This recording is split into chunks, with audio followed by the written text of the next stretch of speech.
आप सभी का मेरे चैनल टेरर फाइल्स 21 में स्वागत है। तो बढ़ते हैं आज की कहानी की ओर।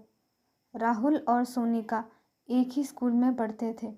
दोनों सेम क्लास में ही पढ़ा करते थे। दोनों बहुत अच्छे दोस्त भी थे।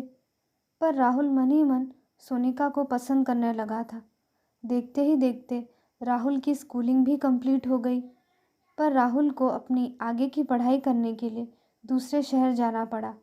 राहुल और सोनिका कुछ समय तक एक दूसरे से बात करते रहे। फिर दोनों अपने अपने पढ़ाई में व्यस्त हो गए। देखते देखते 6 साल बीत गए। राहुल अब तक सोनिका को नहीं भूल पाया था। अब वो पेशे से एक इंजीनियर भी बन चुका था। उसने सोचा कि क्यों ना स्कूल के दोस्तों से मिला जाए।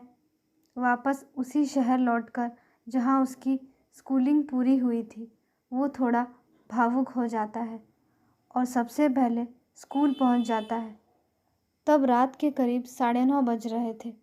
राहुल अपनी बाइक से उतरकर स्कूल के गेट के पास खड़े होकर स्कूल को निहारने लग जाता है और पुरानी यादों में खो जाता है। तभी पीछे से अचानक कुछ आवाज़ आती है। राहुल राहुल तुरंत डर जाता है और पीछे मुड़कर देखता है तो वहाँ वो देखता है कि वहाँ सोनिका खड़ी है। वो ब्लू सूट में बहुत ही ज़्यादा सुंदर दिख रही थी। राहुल सोनिका से पूछता है, अरे सोनिका, तुम यहाँ? जवाब में सोनिका कहती है, मैं कब से तुम्हारा इंतज़ार कर रही थी। तुमने आने में कितनी देर लगा दी। राहुल और सोनिका बहुत सारी बातें करते हैं और एक दूसरे से ये कन्फेस भी करते हैं कि वो दोनों एक दूसरे को पसंद करते हैं।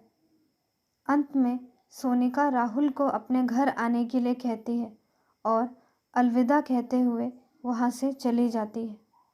अगली सुबह राहुल सोनिका के घर जाता है, पर वहाँ जाते ही राहुल के पैरों तले ज़मीन खिसक जाती है।